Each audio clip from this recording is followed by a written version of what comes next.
Welcome to episode 50 of the BJJ Campaign Podcast. My name is Jeff Boone. I'm an A3 blue belt, 2 stripes. Phil Coors, A2, blue belt, 1 stripe. AJ Clingerman, W2, purple belt, 1 stripe. James Clingerman, A2, black belt, 3 stripes. So we were just talking a minute ago because I was thinking about the introduction and I was like, James hasn't even gotten a single stripe since he was on the podcast. That is true. Neither have I. So then I realized I have no idea how it works. How do the degrees work? For So actually somebody at the cafeteria last night asked about the same thing. Really, like black belt's it, right? Like even with the coral belts and the red belts, it's all considered degrees of black belt. So black belt degrees are just time in basically, right? So like you get your black belt, 3 years later you get your first degree, 3 years later second, 3 years later third, 5 years later fourth, 5 years later fifth, and then I believe it goes up to like 7, and then at some point 13 in between stripes. Wow. So I've had my black for 12 years, coming up in like 2 months. Interesting. So you're at the 3-3-3-5 now. Yeah, so I'll do 2 more years, I'll be 4th degree. Okay. And that, like obviously somebody could get their black belt, never train again, and technically just kind of hang out and chill and, get promoted. Yeah. Me personally, I do Jiu-Jitsu. So, like I'm constantly trying to learn, I'm constantly training, I'm still competing, so I feel like I have to be on the mat doing things, continually improving in order to deserve to get that stripe when it comes along, Yeah, totally agree. And on those lines, you are always doing jiu-jitsu. That's what we love about you guys. And so I'd like to hear from both of you the secret to longevity. Obviously, I'm as an older grappler myself, I'm very conscious of how I train, what supplements I use, what I put in my body as fuel, those types of things. What are some of your tips and tricks, and maybe even what are some of the things that you would recommend not to do that you've made mistakes in the past with? Oh man, my whole jiu-jitsu training has been nothing but mistakes. Just go hard, no recovery. Every day No, so like AJ and I, we eat pretty clean. Like we very rarely eat red meat. We don't really do dairy. We don't drink alcohol at all. Like no drugs or anything like that. Lots of water. Water is way more important than people give it credit for. But something we've kind of recently started doing is slowly integrating yoga, like a lot of stretching, and then hopefully we'll be doing more yoga. Just it's time consuming. I don't like stretching; it hurts. I don't like lifting; it's heavy. So those are the 2 things that are really missing from like my personal training as far as all that goes. Like lifting is good for preventative, like maintenance is good for recovery. The same with stretching. Like the more flexible you are, the less likely you are to tear something or get hurt.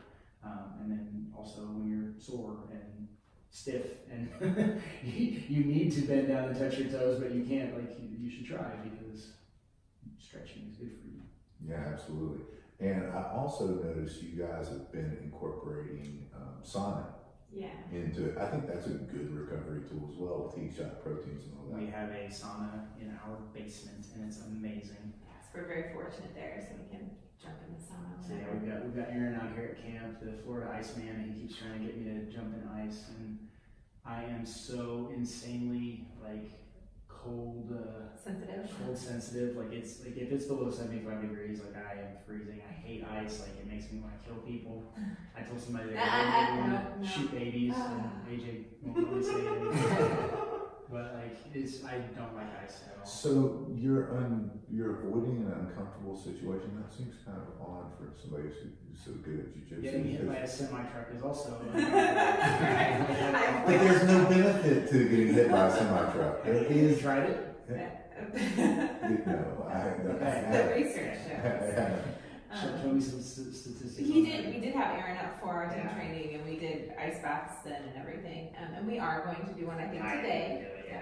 Well, wait, you guys are going to do one today because Phil has We never can done an ice bath. So do it together. Yeah, I'll do it with James. Okay. As soon as James Deal. does it, Deal. just kidding, because he might be messing with me. I'm not even gonna commit to to that. It's not. Yes, you are. You've got to. Now you've already said I'm it. very good. You've already said it. We will film it. We'll put it on our Instagram post. Yes. All right. Uh, All right. If Phil does it, I'll do it. How's that? No. No, that's not the first. Yeah, you and I are doing it. We will watch. I'll drink the hot coffee while you get it next. So we do take supplements. We do the krill and joint warfare. We take turmeric. We do extra fish oil too. So we do take some supplements, and then we do some other stuff like we make sure to see the chiropractor. We have an amazing chiropractor, an amazing massage therapist. We do a little cryo, acupuncture. So we do, especially like if we're competition training, we up the cryo and acupuncture and stuff like that. So you do cryo?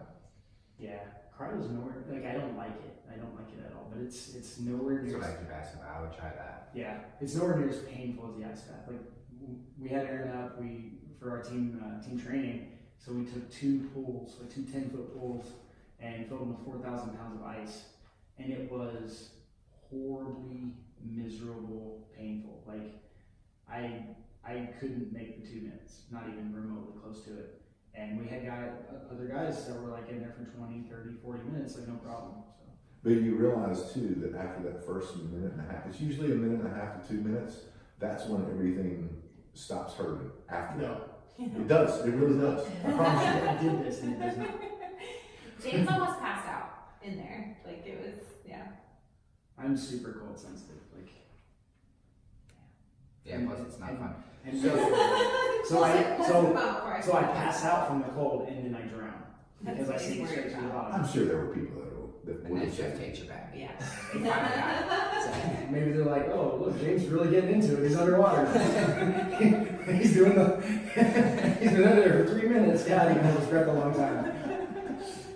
That's doing the breathing method. So we talk a little bit about the physical stuff. What do you do for like mental?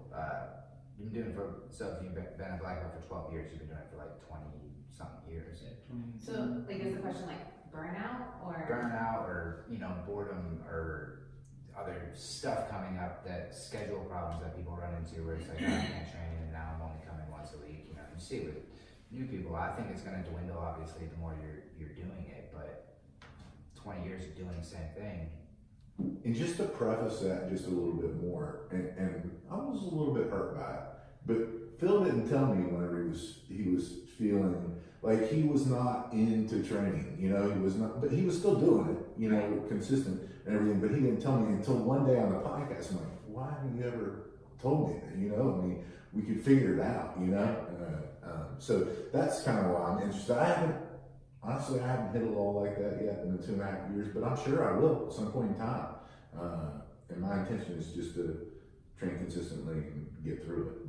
But we do want to hear what you guys have to say about that because you've actually been training a lot longer. Yeah. So honestly, it's just kind of identifying the issue, right? Like, what's the law for? Like, are you bored? Is the class the same as always? Is it something external? Is it going through a breakup or job issues or whatever? So number one, you have to kind of find the source of the problem. I think boredom tends to be, especially for adults, like it's like you kind of get in that pattern. It's like, well, I've got this pattern of driving to work and then going to work and then coming home and then eating at this time and then going to jiu-jitsu, and it just becomes a part of a pattern, and we get bored with that. So for me, jiu-jitsu has always been kind of my escape from the daily boredom. But at the same time, once that pattern starts developing, it becomes boring, right? Even though it's not a boring activity, it kind of becomes the same as every day. So I change up my training constantly. Like I had a guy tell me one time, he goes, "You're the only black belt I know that's game changes every 6 months."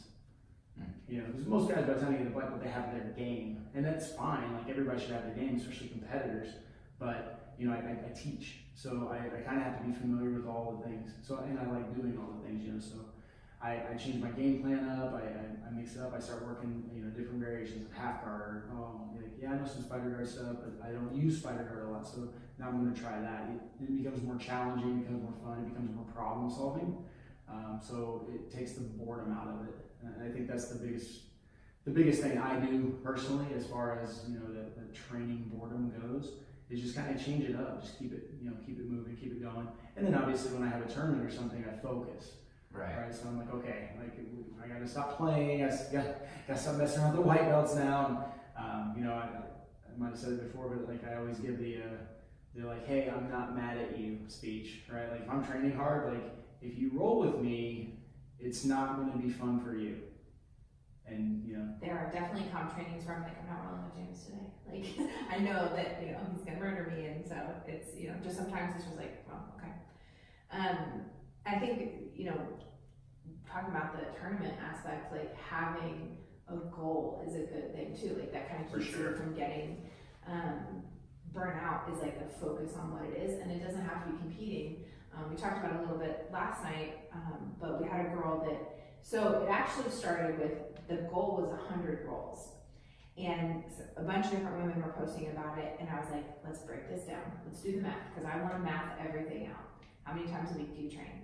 Okay, so if it's 3 days a week or 4 days a week, whatever, how many rounds are you getting per night? Well, you have to get this many if you're going to hit 100 in a month. So I want to map it out so that you don't just come and do 1 or 2 rounds and expect to still make it to 100. So a weekend, she was like, I think I can hit 150.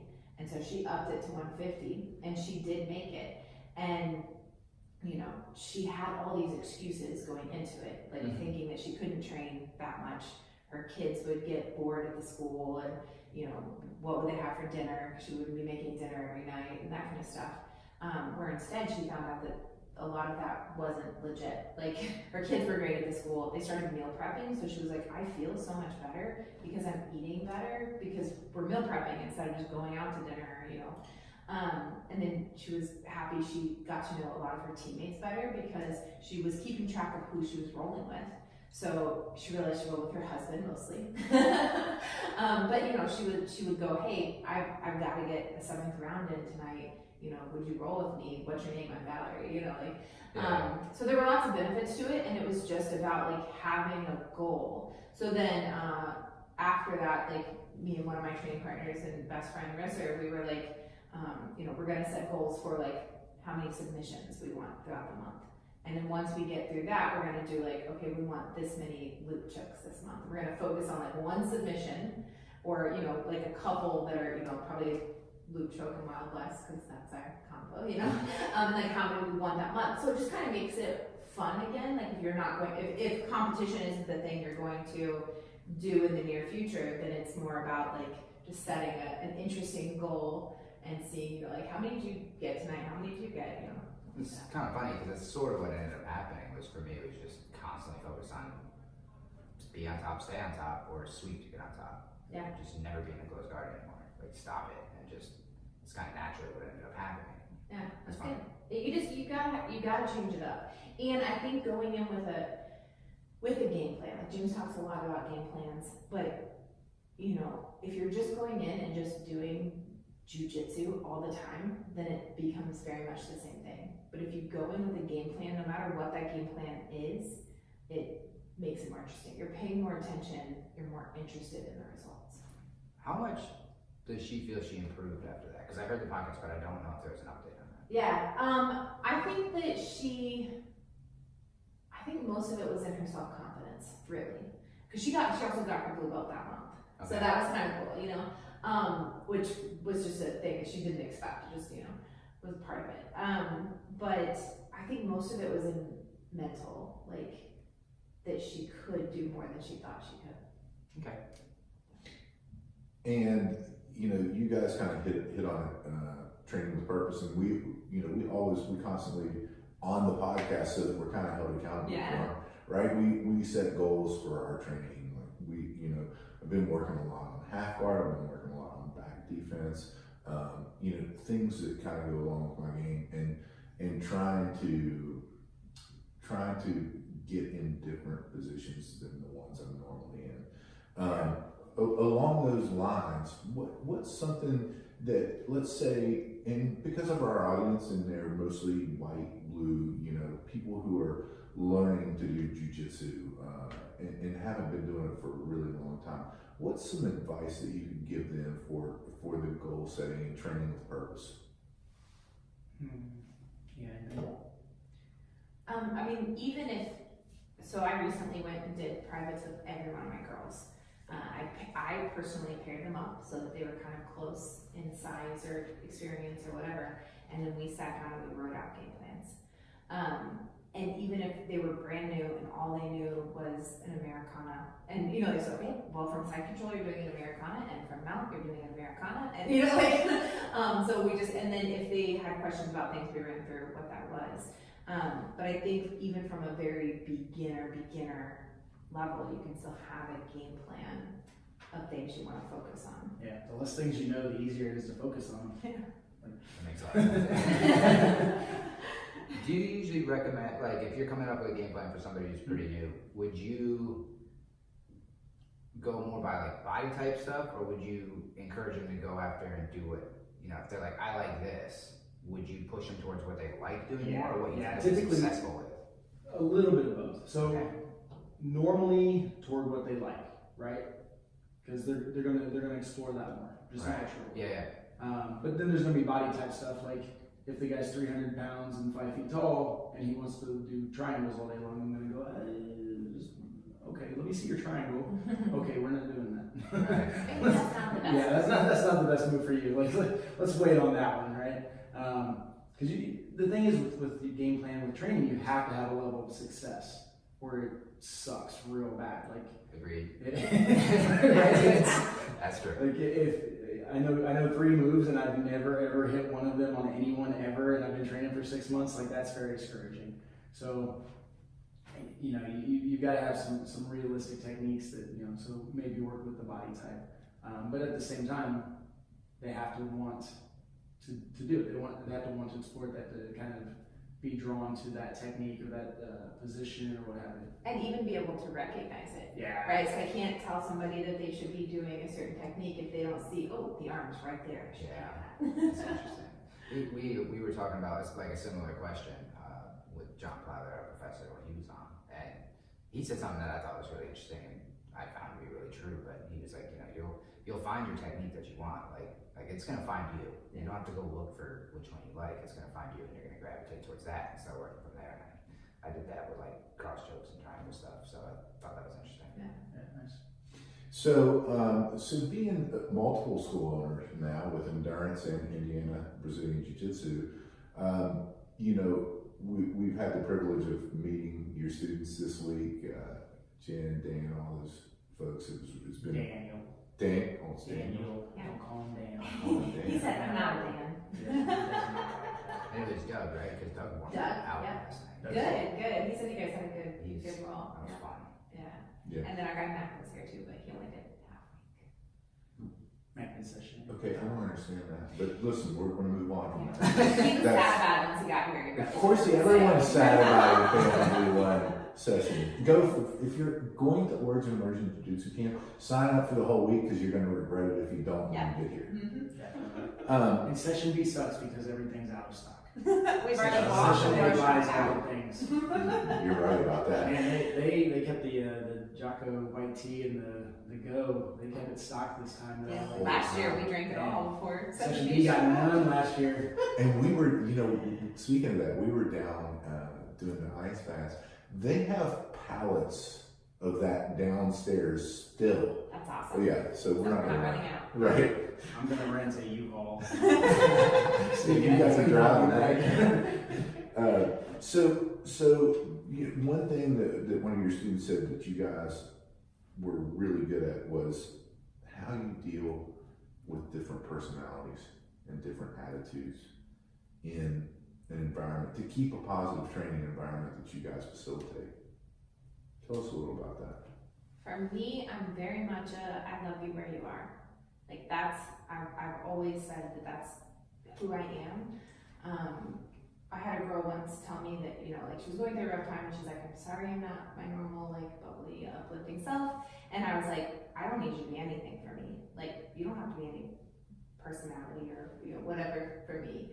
I'm gonna love you where you are. I'm gonna help you improve, but I'm gonna love you where you are. So as far as our students go, I really, you know, I push them, of course, but I appreciate where they are, whether they're there for just self-defense or for confidence or they want to compete or it doesn't matter.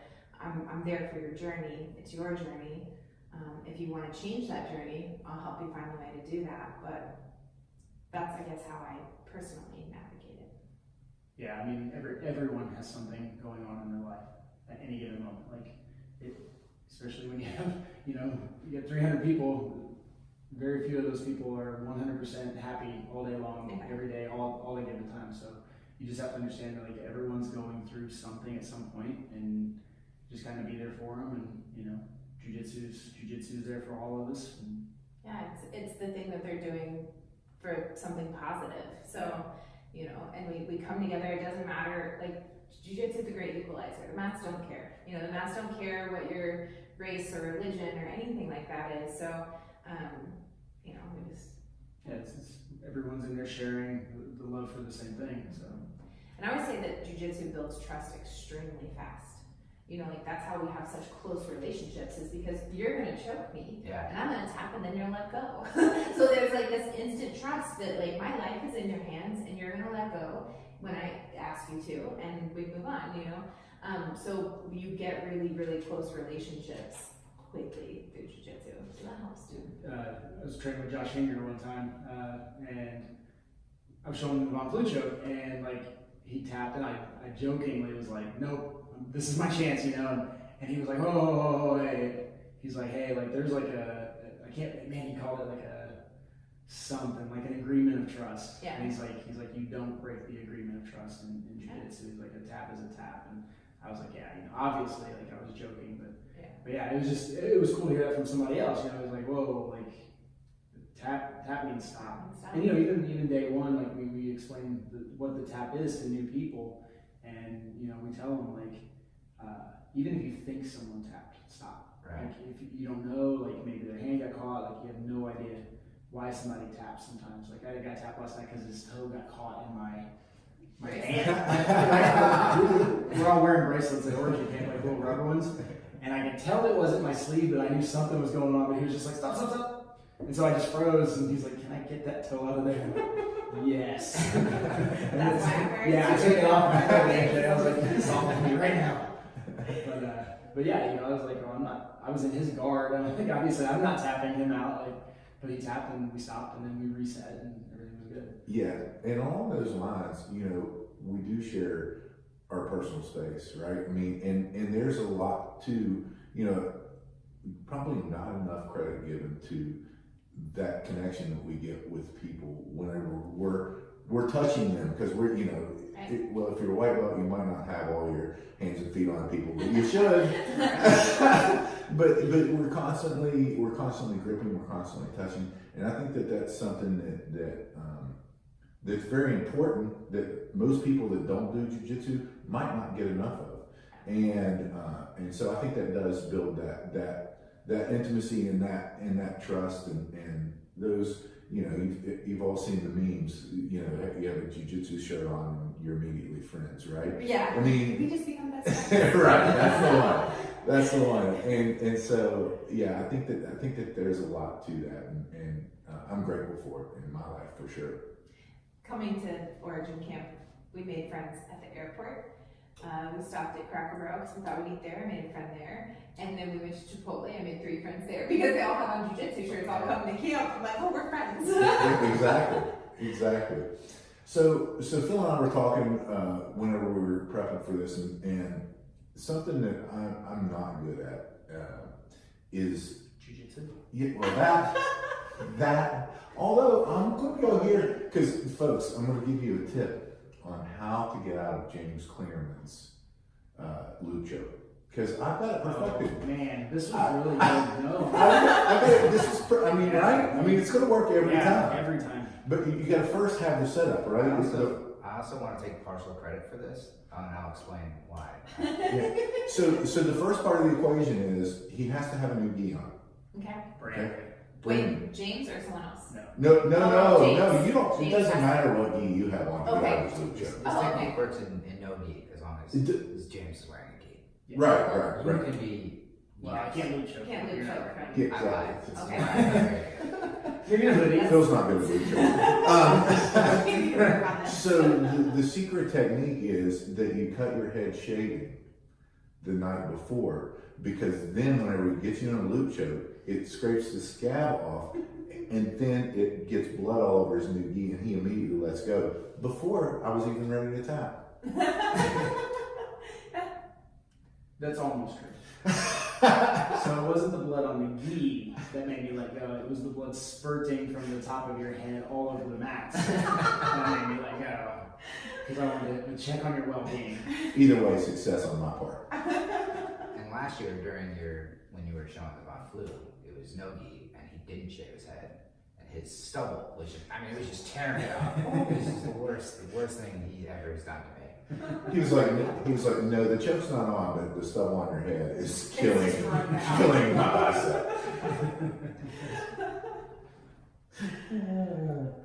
So, getting back to the question, and that is, I'm really bad. So every time after, our professor, John Plyler, he shares a technique, says, are there any questions?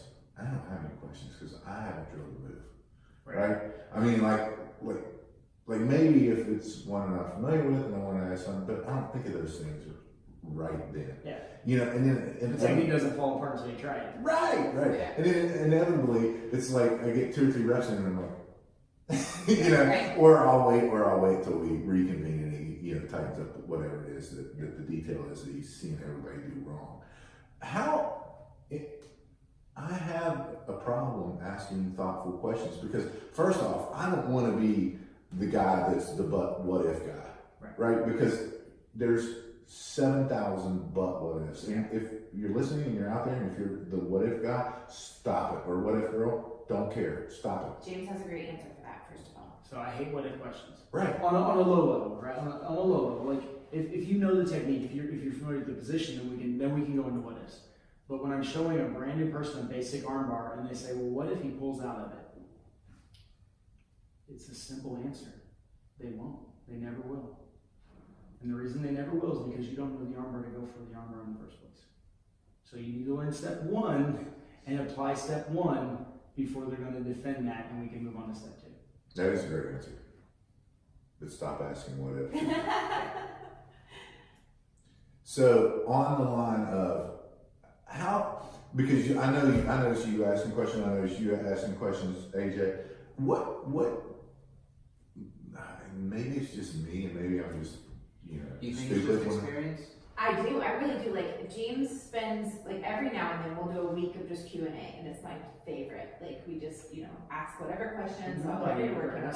Questions. But it's always purple belts and above almost. Yeah, it's always the higher level. So what I've noticed is at the end of the sparring class, John will line us up and will say, what do you have questions with? This is the only time I can really think of questions because I'm like, all right, I got swept 4 times the same way, and that's the best time for me to ask a question because it's going to fix what's immediately wrong. Right. But a lot of times when I'm getting instruction, they'll show it like 2 or 3 times, and then they're going to explain to me all the things I'm going to mess up, which I promptly do, and then by the time I go to do it, I'm like, I forgot it. I don't remember what we're doing. Yeah, I think it makes sense that it's hard to ask questions in the moment because you haven't tried it yet, you don't know.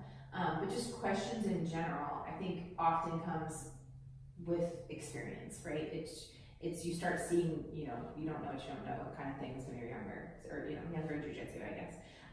But so as you progress, and people all the time, I'll ask them those questions in class, and they're like, "You live with him, how do you have those questions?" I'm like, well, and I think keeping a notebook is huge for that.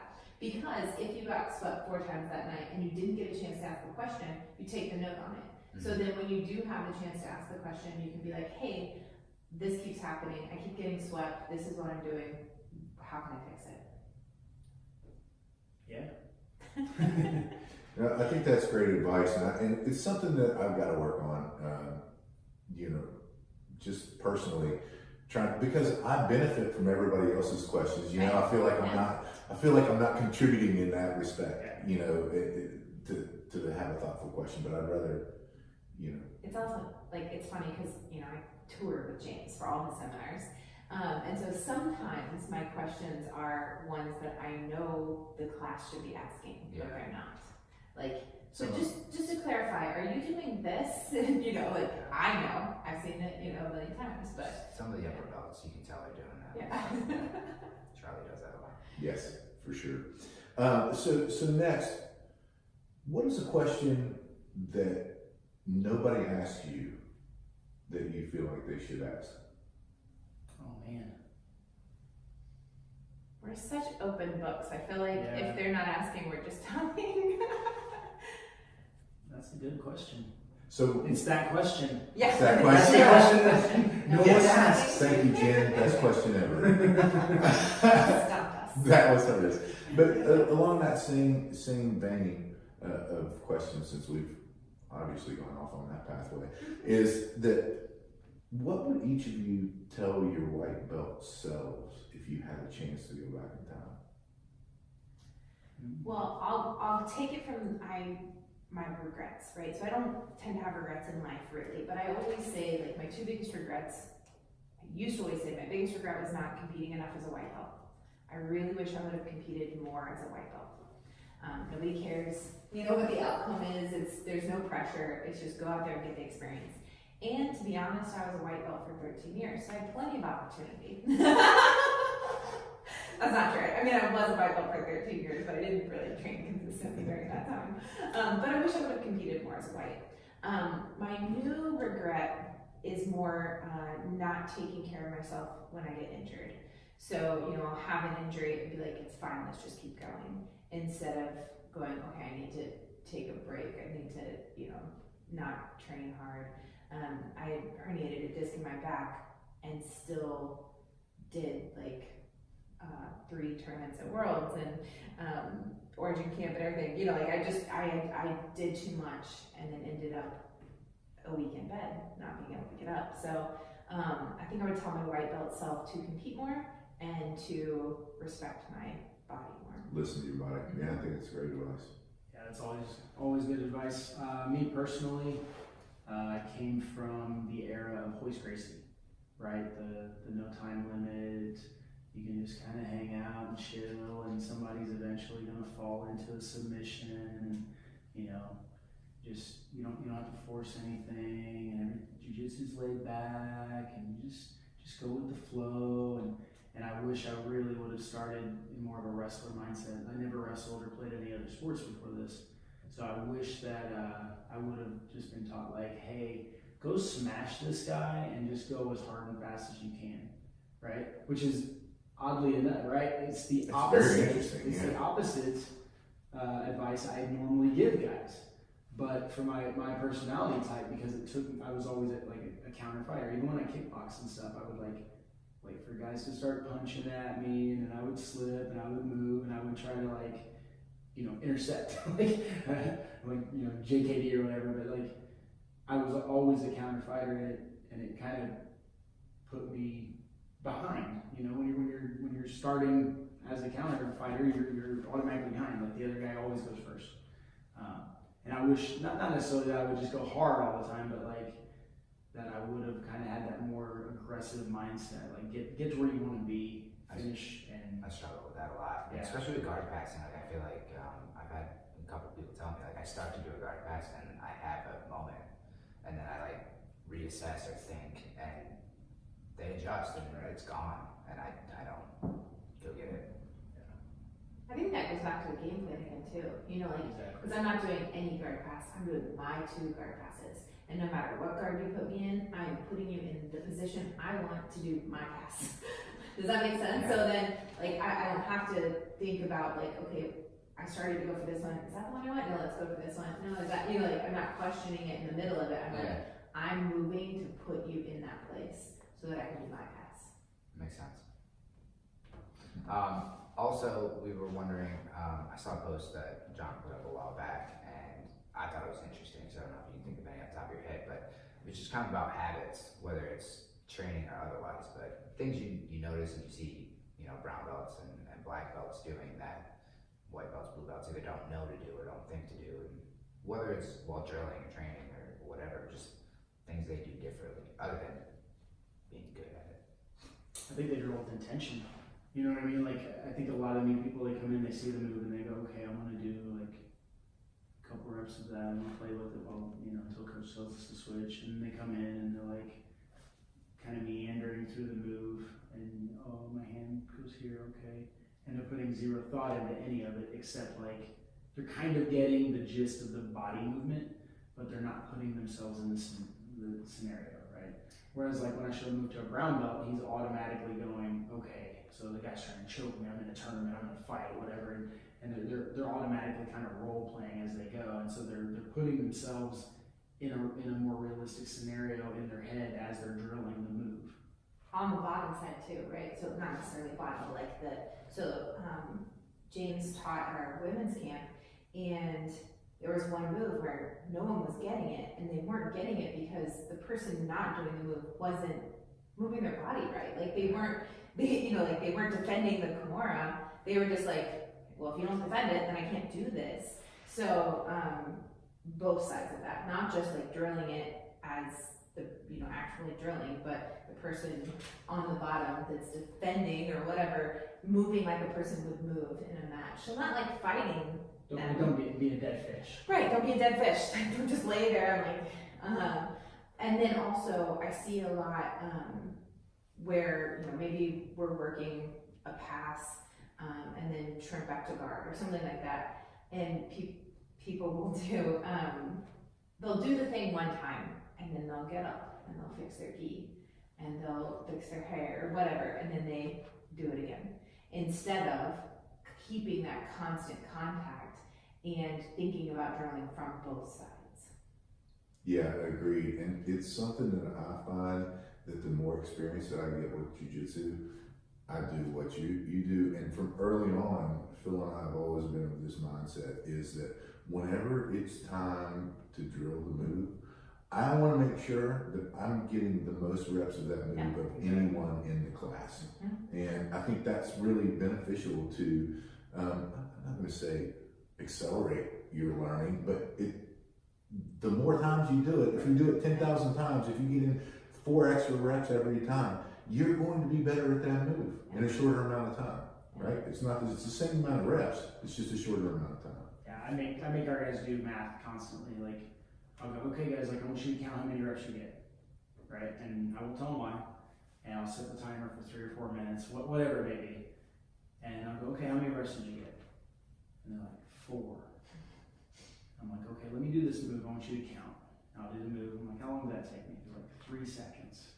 And I'm like, okay.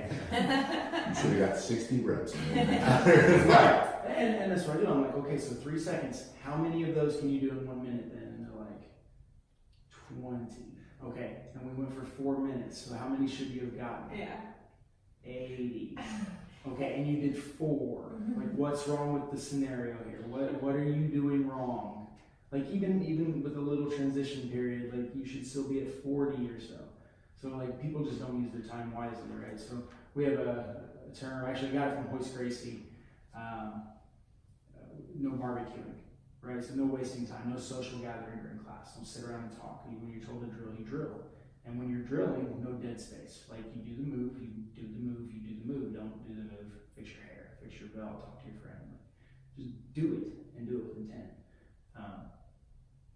But yeah, so the no barbecuing story, real quick. I guess we should back that up with with the story. So 1998, I believe. It was either early 98, late 97. I think it was 98. String with Hoist in this seminar. There's probably 100 people in the room. I don't know, a lot. And he shows the move and he comes over and he's like fixing one of my grips or something. And I noticed this group of like 6 or 7 guys sitting around chit-chatting, which was super weird to me. Like I came from like Judo and Japanese Jiu-Jitsu and did some karate and stuff, and there wasn't none of that ever, And I was like, what are these guys doing?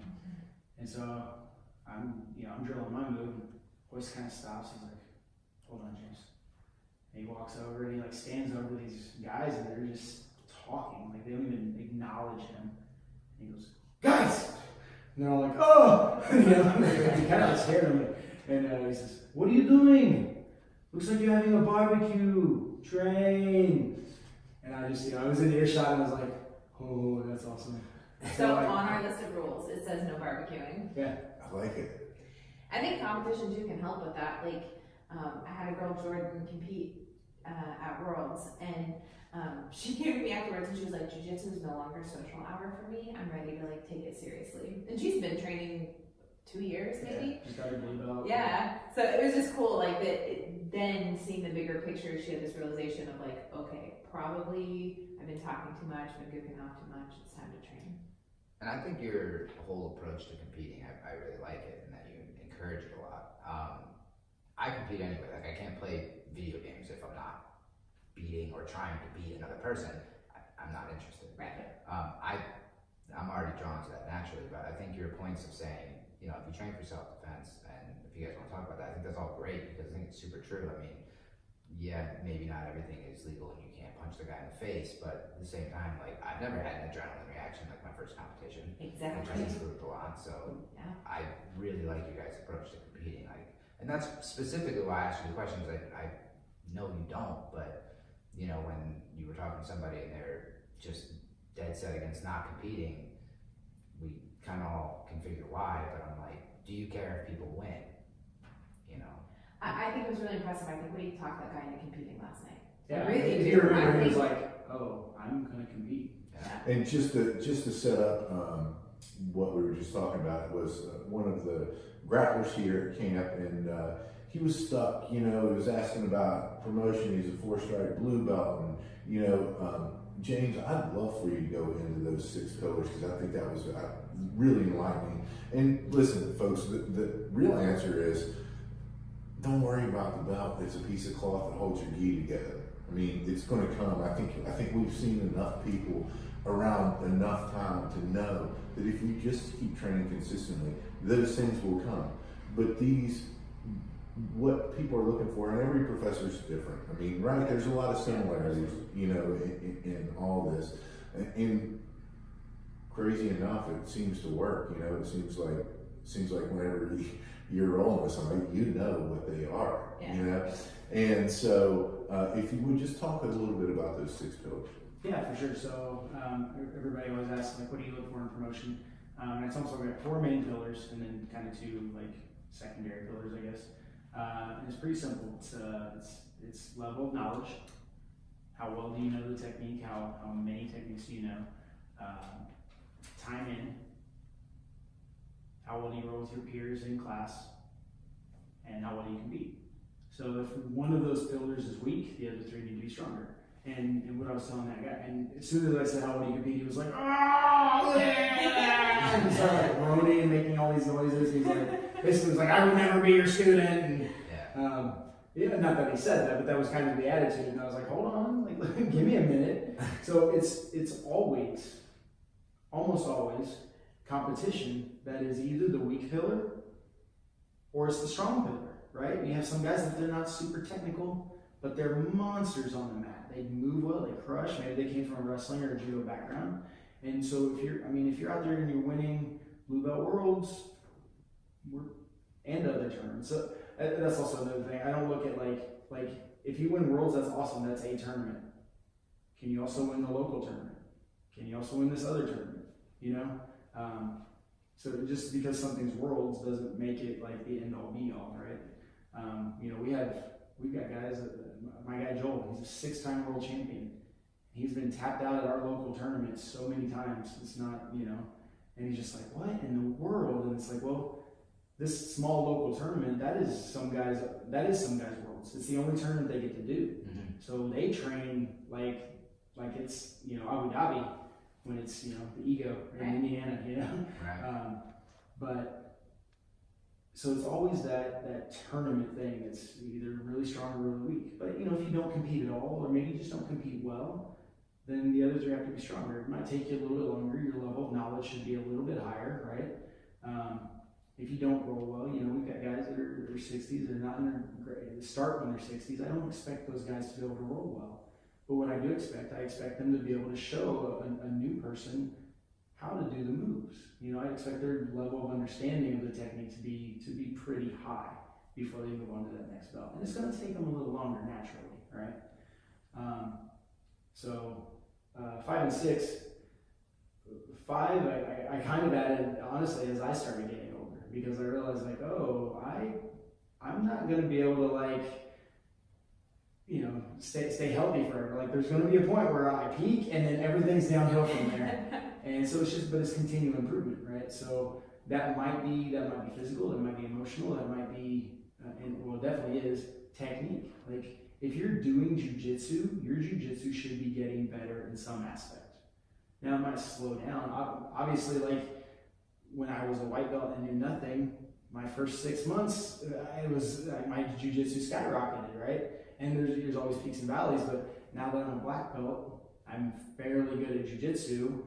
My jiu-jitsu, like there's not going to be a lot of like skyrocket moments for me. There's not going to be a lot of like giant climbs in my skill level. Most of the time it's me getting older and weaker and going downhill. But continual improvement. Yeah, but I can. So what can I do, right? Me personally, I can sharpen my understanding of the things I already know. I can continue to learn new techniques. I can continue to learn how to teach better, how to get my message across better, how to work with different body types. I can just get a better understanding of how to work a room, and by going out teaching seminars, teaching class, like I know most other, like not most, but a lot of other black belts that own academies don't teach at their own academies. They have blue and purple belts do it. I teach almost every single jiu-jitsu class at my academy, morning and night.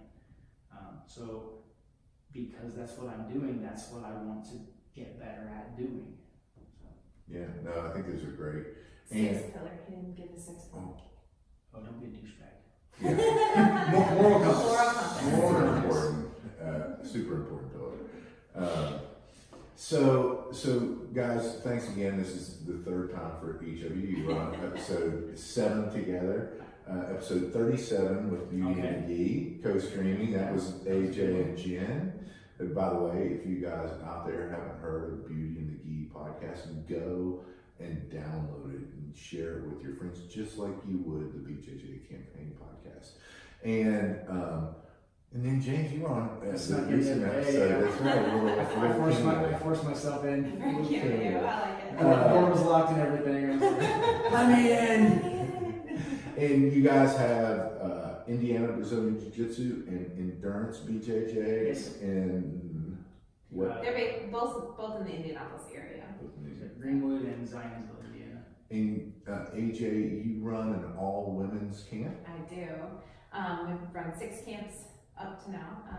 We have our 7th one May 1st through the 3rd, 2020. That's hard to say. 2020. We have some really amazing instructors coming in that have not been announced yet, but will soon be announced on Beauty and the Gi. Wait, you can't give an exclusive BJJ campaign announcement of one of them? No. Man. One? Jim said no. What I will say is that Rachel Casillas will be back. She's taught at all 6 of my camps previous. She's a world champion, pan champion multiple times. So she'll be back, but then we have some really, really big names coming in too. But yeah, so we'll open up registration for that fairly soon on the Fight Hub. We had Emily Kwok at this most recent one, had 160 girls.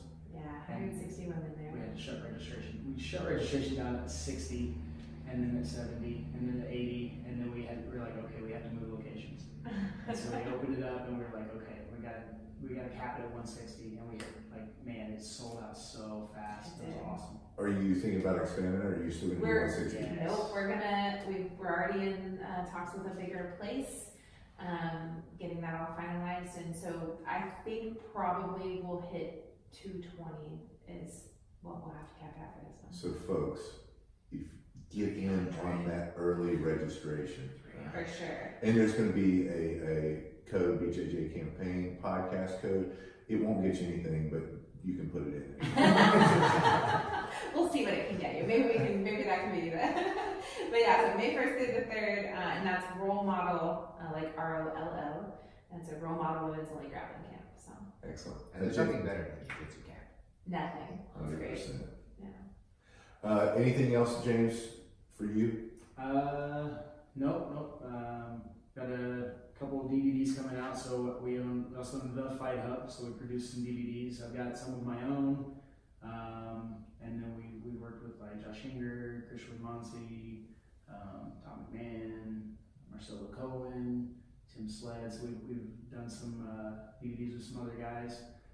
We've got one with Chris Noonan coming out. I'm actually pretty excited about. The Carabinha, the small chair. What is it?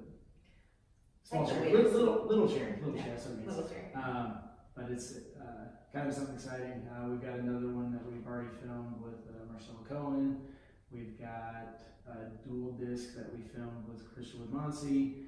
I just filmed a high collar passing DVD, so I've got a lot of editing to do. And then we are, after Origin Camp, we're going to drive down to Boston, where Christian and I are actually filming another DVD for BJJ Fanatics, and then I will be filming a shin across stomach sweep system DVD for BJJ Fanatics. You guys are busy. Yes. Phil, tell the audience how they can help support us if they choose to. BJJCampaignPodcast.com, t-shirts, patches, and then the Facebook group on Facebook.com/BJJ Campaign Podcast. And if you have to ask to join the group, just send me your Jeff a friend request and we'll get you in. Also, Instagram, BJJ Campaign Podcast. We're posting plenty of pictures on there from this week's Origin Immersion Camp. And last, And you'll also see blood spurting out of Jeff's head. true story. And on James Ski. And if you're not out there doing something each and every day to make yourself better, get out there and do it. Phil, AJ, James, myself, we all choose Jiu-Jitsu. We hope you do too. And we're out. All right, James, question. We asked about the Peruvian necktie.